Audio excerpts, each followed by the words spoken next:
Congress party నిరంతరం ప్రజల్లో ఉండే ఒక బీసీ బిడ్డ యువకుడికి అవకాశం ఇస్తే బీజేపీ టీఆర్ఎస్ పార్టీ ఆడిపోసుకుంటా ఉన్నాయి, జీర్ణించుకోలేకపోతా ఉన్నారు.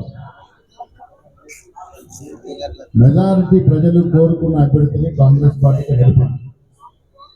నవీన్ యాదవ్ నిరంతరం ప్రజల్లో ఉండి సంక్షేమ కార్యక్రమాలు కానీ సోషల్ యాక్టివిటీ కానీ తెలిస్తే పలికే నాయకుడు. ఇక బీసీ బిడ్డకి అవకాశం ఇస్తే అన్ని పార్టీలు ఆడిపోసుకుంటా ఉన్నాయి, లేనిపోని బదనాములు లేపుతా ఉన్నాయి. తండ్రుల పేరట, చిన్నాయన్ల పేరట, బంధువుల పేరట రకరకాలుగా బదనాం చేసే పరిస్థితి.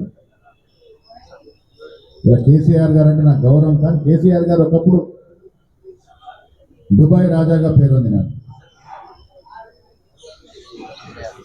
దుబాయ్ శేఖర్ అని దాన్ని ఏలాడుతానో పట్టుకోను మేము. అభ్యర్థి గుణగణాలు తీసుకోకి సరైన అభ్యర్థి ప్రజల్లో ఉండి ప్రజల నోట నాలుకనకు అభ్యర్థి, అందులో ఒక బీసీ బిడ్డకు అవకాశం ఇస్తే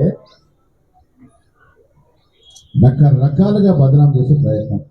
పోనీ ఏదన్నా ఆధారం ఉంది మీ దగ్గర, నవీన్ యాదవ్ ఫలానా దాంట్లో తప్పు చేసిండు అని చెప్తే అది లేదు. ఊరికే బట్టగాల్చి మీదేసే ప్రయత్నం చేస్తూ ఉన్నారో ఇది బీఆర్ఎస్ పార్టీకి, లోపై కరపద బీజేపీ పార్టీకి అలవాటు అయిపోయింది. అభ్యర్థి యొక్క గొప్పతనాన్ని జీర్ణించుకోలేక ఏదో ఒక రకంగా బదనాం చేయాలని అభ్యర్థి మీద పడతా ఉన్నారు. ఇది ప్రజాస్వామ్యంలో మంచి పద్ధతి కాదు. 10 ఏళ్ల మీ దోపిడీ, 10 ఏళ్ల మీ అరాచక పాలనని ప్రజలు మర్చిపోలేదు. ప్రజల మధ్యలో ఇప్పటికి కూడా అన్ని మెదులుతూనే ఉన్నాయి. దాని కారణంగానే అసెంబ్లీలో మీకు ఇంటికి పంపించి అదే తప్పు చేసాం ఇంకొద్దిగా గట్టిగా కొట్టాల్సిందని పార్లమెంట్ ఎన్నికలు 0 సీట్లు ఇచ్చారు. దాని అర్థమైంది, టీఆర్ఎస్ పార్టీకి ఒక పార్లమెంట్ సీట్ కూడా గెలిపించలేదంటే రాజకీయంగా మీ శకం ముగిసింది, మీరు చాలు అని ప్రజలు చెప్పకనే చెప్పారు. ఒక ఫైనల్ తీర్పు ఇచ్చారు. మీరెన్ని మాట్లాడుకున్నా, ఎన్ని ప్రయత్నాలు చేసినా మళ్ళీ మొక్క చిగురించే పరిస్థితే లేదు. ఈ రాష్ట్రంలో బీఆర్ఎస్ పార్టీ పని అయిపోయింది. టీఆర్ఎస్ నుంచి బీఆర్ఎస్ అయినప్పుడు సగం దచ్చారు. అసెంబ్లీ ఎన్నికల్లో 70% దచ్చారు, పార్లమెంట్ ఎన్నికలు 100% కథమైపోయింది పార్టీ. ఇంకా ఆ పార్టీని బట్టి వేలాడుతూ ఉంటే వచ్చే ప్రయోజనం లేదు. జూబ్లీ హిల్స్ ప్రజలు విఘ్నులు, వారికి అందుకుతున్నటువంటి జూబ్లీస్లో మెజారిటీ ప్రజలు సామాన్య కుటుంబం, పేద ప్రజలు ఉన్నారు. వారికి నాణ్యమైన సన్నబియ్యం అందుతా ఉన్నాయి, రేషన్ కార్డులు వచ్చాయి, ఉచితంగా బస్సు సౌకర్యం వాడుకుంటా ఉన్నారు. ఊళ్ళో అక్కడెక్కడ వ్యవసాయం ఉంటే రైతు భరోసా అందుతూ ఉంది. పిల్లలకు నాణ్యమైన విద్య లభిస్తూ ఉంది, ఉపాధి అవకాశాలు పెరిగాయి. అన్నిటికీ మించి వారు మోసం చేసింది మేము రికరెక్షన్ చేసి ఉద్యోగాలు ఇచ్చాం. 70,000 ప్రభుత్వ ఉద్యోగాలు అంటే ఆషామాషి కాదు. మీరు 10 ఏళ్ళు పాలించి మీరిచ్చిన ప్రభుత్వ ఉద్యోగాల సంఖ్య 25 దాటలేదు. మేము 15 మాసాల్లోపే మళ్ళీ మొన్న ఇచ్చిన కలుపుకుంటే దాదాపు 70,000 ప్రభుత్వ ఉద్యోగాలు ఇచ్చిన ఘనత ఈ రాష్ట్ర కాంగ్రెస్ పార్టీది, ముఖ్యమంత్రి రేవంత్ రెడ్డి గారిది, బట్టి విక్రమార్క గారిది, మా మంత్రివర్గాన్ని. ప్రజలు అబద్ధాలు చెబితే ఊరికి నమ్మే స్థితిలో లేరు. మసి ఊసి మారిగా చేసిన నమ్మే స్థితిలో లేరు. కాంగ్రెస్ అభివృద్ధి, కాంగ్రెస్ సంక్షేమం ప్రజలకు కనబడతా ఉంది, ప్రజలకు చేరుతా ఉంది. ప్రజల గుండెలో చొచ్చు ఉంది కదా. మీరు ఎన్ని మాయమాటలు చెప్పినా, మీరు 1000 కోట్లు సంపాదించుకున్న డబ్బును వెదజల్లినా జూబ్లీస్ ప్రజలు నీకు తగిన బుద్ధి చెప్తారు.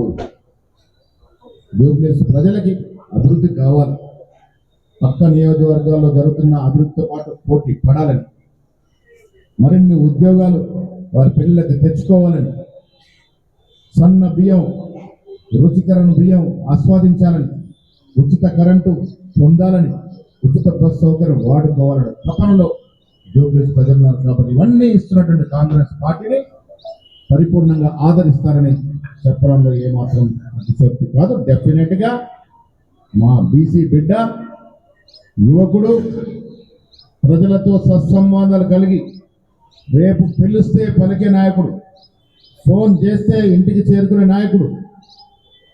ప్రతిపక్షాలు ఎంత బురదలను ప్రయత్నం చేసినా నవీన్ యాదవ్ గారి గెలుపుని ఎవరు ఆపలేరు. మంచి మెజారిటీతో కాంగ్రెస్ పార్టీ అభ్యర్థి జూబ్లీస్ లో గెలుస్తాడు, గెలిచి తీరుతాడు. Thank you.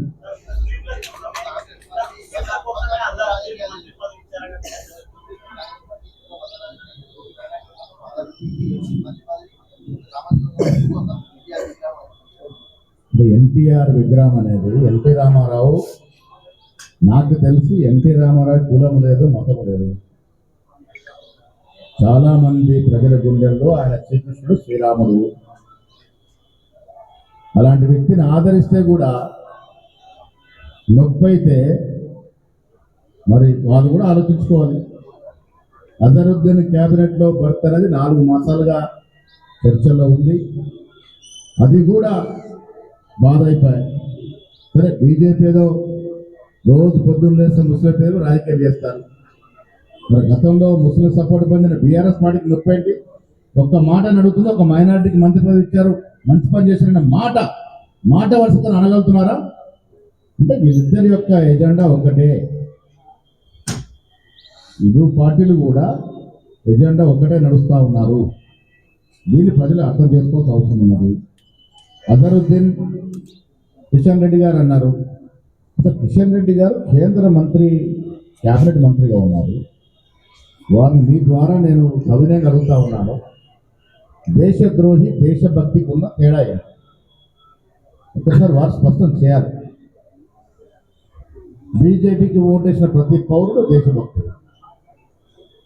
బీజేపీ ప్రజా వ్యతిరేక విధానాలు వ్యతిరేకిస్తే దేశద్రోహులు. ఈ రకంగా దేశంలో ఎంతోమంది కేసులైనవి. దేశద్రోహి అనే పదాన్ని నిరుగార్చలేదు. బీజేపీకి ఓటైన ప్రతి వ్యక్తిని దేశాన్ని ముద్రేసి అపాసం చేస్తా ఉన్నారు. అజరుద్దీన్ ఒక నేటి క్రికెట్ కళాకారుడిగా సుదీర్ఘకాలం కెప్టెన్గా ఎన్నో విజయాలు సాధించాడు. జాతీయ అంతర్జాతీయ స్థాయిలో ఖ్యాతి గడించాడు. అలాంటి వ్యక్తి క్యాబినెట్ తీసుకుంటే ప్రతి వ్యక్తి హర్షించాల్సింది పోయి దాంట్లో కూడా రాజకీయం చేసే ప్రయత్నం చేస్తారు. ఇవన్నీ కూడా ప్రజలు గ్రహిస్తూ ఉన్నారు. తెలంగాణ చరిత్ర తీసుకున్నా, సమైక్య ఆంధ్రప్రదేశ్ చరిత్ర తీసుకున్నా, మైనార్టీకి ఎప్పుడు మనం మంత్రులు ఇస్తూ వచ్చాం. ఒక్కొక్కసారి 2 ఇచ్చాం, ఒక్కొక్క తెలంగాణ 1 ఇచ్చాం, ఆంధ్రప్రదేశ్లో 2 కూడా ఇచ్చుకుంటూ వచ్చాం. ఇదొక పద్ధతిగా నడుస్తున్నటువంటి ప్రక్రియ. ఇవాళ దాన్ని కూడా రాజకీయం చేసి ఆపాలని ప్రయత్నం చేశారు. ఇది వారందరూ కూడా అర్థం చేసుకోవాలని నాకు ఆశిస్తా ఉన్నాను.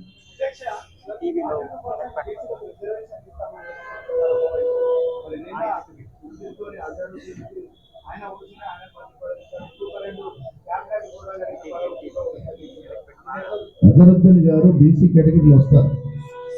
ముస్లింలు ఆయన బీసీ కేటగిరీలో ఉన్నాడు. నిన్న అజరుద్దీన్ గారి మంత్రి పదవి బీసీ కూడా వేసుకోవాల్సిన విజ్ఞప్తి చేస్తా ఉన్నాను.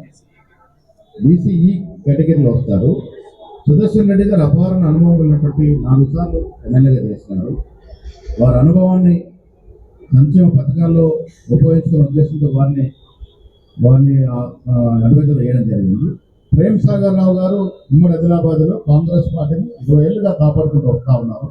సమీకరణ వల్ల మంత్రులు చోటు రాలేదు ప్రస్తుతానికి. అప్పటి వరకు వారు కూడా అవకాశం ఇచ్చినారు. తెలుగురు కూడా నాణ్యమైనటువంటి కాంగ్రెస్ వాదులు వారు.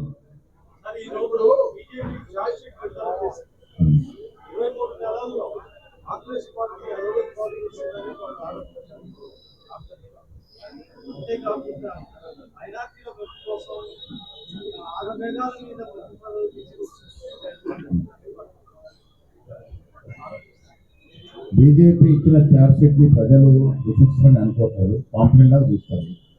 ఛార్జ్ ఇచ్చిన రామచంద్రరావు అడుగుతా ఉన్నాను, ఈ 2 కోట్ల ఉద్యోగాలు ఏమైనా? రామచంద్రరావు గారు సూటిగా జవాబు చెప్పాలి. మీరు 2 కోట్ల చొప్పున ఉద్యోగాలు అంటే ఇవాళకి 12 సంవత్సరాలు ఇంటూ 2 కోట్లు అంటే 24 కోట్ల ఉద్యోగాలు కావాలి. మీ ఘనమైన చరిత్ర రామచంద్రరావు గారు ఉన్న ఉద్యోగాలు పీకేశారు. కేంద్ర ప్రభుత్వంలో ఉన్నటువంటి బీద ప్రజల యొక్క ప్రభుత్వ ఉద్యోగాలు పీకేసిన చరిత్ర మీది. కార్పొరేట్ సెక్టర్ చేశారు దేశాన్ని మొత్తం.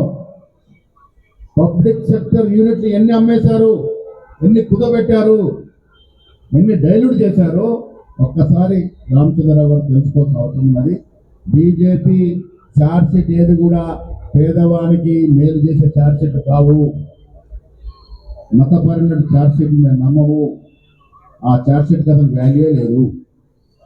రామచంద్రరావు గారు చాలా ప్రశ్నలు జవాబు చెప్పాల్సిన అవసరం ఉన్నది. పెట్రోల్ డీజిల్ ఎవరు వాడతారు దేశంలో? ఒక సామాన్యుడు స్కూటర్ మీద తన భార్య పిల్లలతో పోయి పెట్రోల్ బంక్ లో పెట్రోల్ పోయించుకోవాలంటే జంకుతున్నటువంటి పరిస్థితి. కేంద్ర ప్రభుత్వం పెట్రోల్ డీజిల్ మీద ప్రభుత్వమే వ్యాపారం చేసి ఇప్పటి వరకు దాదాపు 65 లక్షల కోట్ల రూపాయలు అర్పించింది. అది కిందికి ట్రాన్స్ఫర్ అయిందా? సామాన్యుడికి ట్రాన్స్ఫర్ అయిందా? ఎలా సంపాదించింది? మన్మోహన్ సింగ్ గారు ముఖ్యమంత్రి ప్రధానమంత్రిగా ఉన్నప్పుడు ఇంటర్నేషనల్ మార్కెట్లో క్రూడ్ ఆయిల్ ధర ఒక బ్యారెల్కి $153 ఉండే, ఇవాళ $49 పడిపోయింది. అంటే 2/3 తగ్గింది. ఆనాడు 60 రూపాయలు ఉన్నటువంటి పెట్రోల్ ధర ఇవాళ ఎంత ఉండాలి? 2/3 తగ్గితే 20-30 రూపాయలకు రావాలి. మరి 100 రూపాయలకు అమ్మి ప్రతి లీటర్ మీద 70 రూపాయలు సంపాదించి తద్వారా 65 లక్షల కోట్లు సంపాదించిన కేంద్ర ప్రభుత్వం సామాన్యుడికి రూపాయలు ట్రాన్స్ఫర్ చేసిందా? వీళ్ళు బీద ప్రజల గురించి మాట్లాడతారు. నిత్యావసర సరుకుల ధరలు సామాన్యుడు చీరలు ఏమైనా ఉన్నాయా? సామాన్య ఉద్యోగి ఉద్యోగం చేసుకుని కుటుంబం నడుపుతూ ఉన్నారా? ఇవాళ మాలాంటి రాష్ట్ర ప్రభుత్వాలు సహకారం చేస్తానంటే మొండి చెయ్యి, మెట్రోకి మొండి చెయ్యి, మూసి కొందరికి మొండి చెయ్యి, రావాల్సిన బాక్యాలు వసూలు చేయరా అంటే అది మొండి చెయ్యి. కేంద్రంలో 2 మంత్రులు ఉన్న బాధ్యత ఏంటి? హైదరాబాద్ నగరం దృష్టి పెట్టి ఈ రాష్ట్రాన్ని ఆదుకోవాలని ఒక ధ్యాస, తపన ఎప్పుడన్నా పడ్డారా? వారు సుదీర్ఘమైన రాజకీయ అనుభవం కలిగిన వ్యక్తులు కదా, పడరు. ఎందుకంటే కాంగ్రెస్ పార్టీకి పేరు రావద్దు. కిషన్ రెడ్డి గారు కూడా బీఆర్ఎస్ పార్టీ సహకారంతో లోపల సహకారంతో గెలిచిండు కాబట్టి వారు బీఆర్ఎస్ పార్టీకి రుణం చేసే పనులు ఉన్నారు కాబట్టి రాష్ట్రానికి రావాల్సిన ప్రాజెక్టు ఆపుతా ఉన్నారు. కాంగ్రెస్ పార్టీకి మంచి పేరు వస్తుందేమో అని భయంతో వారి మిత్రులకు సహకారం చేసి యువతల్లో రావాల్సిన ప్రాజెక్టు కిషన్ రెడ్డి గారు, బండి సంజయ్ గారు ఆపుతా ఉన్నారు. ఇది ప్రజాస్వామ్యంలో మంచి పద్ధతి కాదు.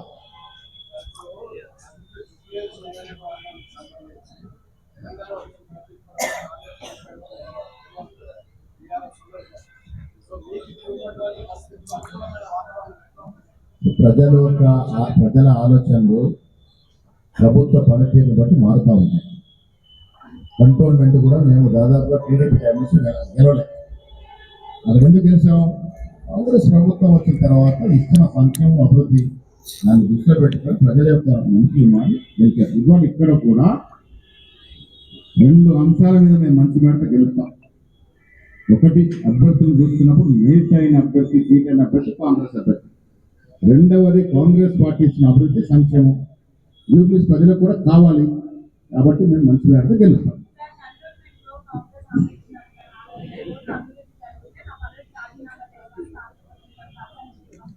తప్పకుండా చేయాల్సి వస్తుంది.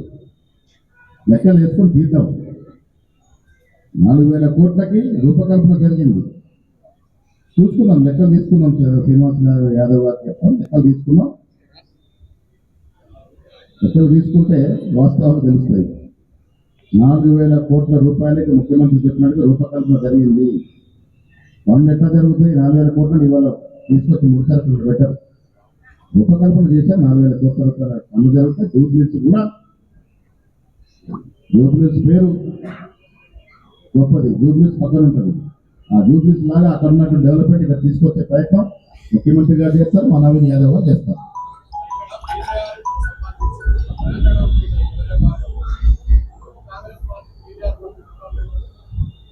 కేజీఆర్ కొడుకు కాంగ్రెస్ పార్టీని వదిలి వెళ్ళిపోయినారు. కూతురు మాతో ఉంది.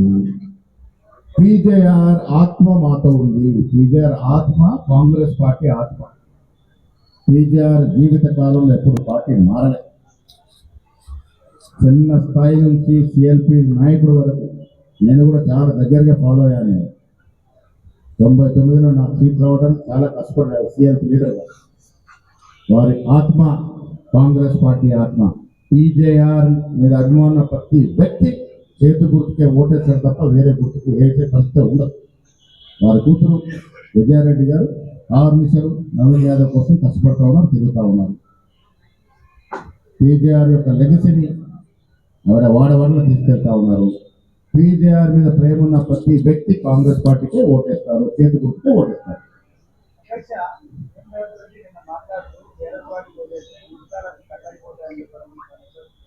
భయపెట్టిస్తా ఉన్నాడు గ్రామం వాళ్ళకి. ఏం చెప్తా ఉన్నాడు, ఆటోలో ఎక్కి ఇక్కడ చెప్పాడు మేము వస్తే బస్సు ఉచిత బస్సు తీసుకున్నమాట చెప్పినాడు. ఇది మహిళలకు నష్టమా కాదా? రేవంత్ రెడ్డి గారు చెప్పదలుచుకుంది, మేము ఇస్తున్న ఈ సంక్షేమం అంతా గతంలో ఇవ్వలే. మేము ఇస్తున్న ఉచిత బస్సు ప్రయాణము, మేము ఇస్తున్న రేషన్ కార్డులు, మేము ఇస్తున్న సన్న బియ్యము, మేము ఇస్తున్నటువంటి రకరకాల సంక్షేమం గత ప్రభుత్వం రాలే.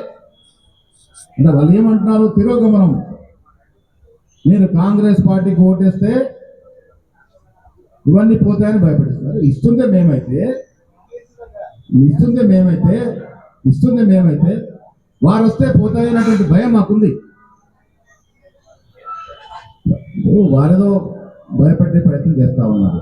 కేటీఆర్ గారు జూబ్లీ ప్రజలకు కూడా నేను విజ్ఞప్తి, ఇంకా 3 ఏళ్ళ అధికారంలో ఉంటాం, నీకు వచ్చే సంక్షేమం ఎక్కడ డోకా ఉండదు. మళ్ళీ మేమే అధికారంలోకి వస్తాం. ఇవాళ రేవంత్ రెడ్డి గారి ప్రభుత్వం, కాంగ్రెస్ ప్రభుత్వం ఇస్తున్న సంక్షేమ అభివృద్ధి రెండో మారు కూడా మమ్మల్ని అధికారం తీసుకొస్తుంది. ఎక్కడ కూడా ప్రజలు, ఈ లబ్ధి పొందిన ప్రజలు అనుమానపడాల్సిన అవసరమే లేదు. ఇంతకన్నా ఇంకా మెరుగైన సంక్షేమం మీకు వస్తుంది, అభివృద్ధి మీకు వస్తుంది.